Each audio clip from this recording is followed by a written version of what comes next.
In today's video, I'm going to teach you how to center an image in Webflow. Start by opening your Webflow project and navigating to the page where your image lives. Click the image on the canvas to select it. With the image selected, look to the right side of the designer and open the Style panel. This is where we'll handle layout, positioning, and spacing, so the image snaps perfectly to the center. Open the Layout section first, then move into Position. If you see the position set to static, switch it to Relative. Relative keeps the element in normal flow, but lets you control spacing and alignment more cleanly. If it already shows Relative, you're good to go. Next, scroll to the spacing area. This is the key to centering. Set the left margin to Auto and the right margin to Auto. Those two Auto values tell the browser to distribute the remaining horizontal space evenly, which centers the image within its parent container. If you work across multiple breakpoints, repeat that auto setting wherever it appears so the centering stays consistent on tablet and mobile too. While you're in position and spacing, make sure there aren't any unintended offsets.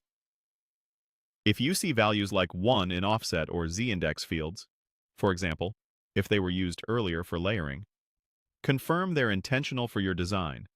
Reset them if you don't need them, because stray negatives can cause surprising overlaps or shifts. Now let's refine the look.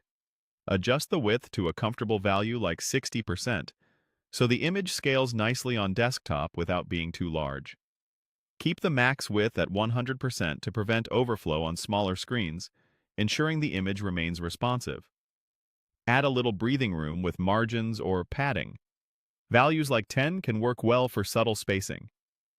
If your design uses rounded corners, a small radius such as 10 can soften the image without being distracting.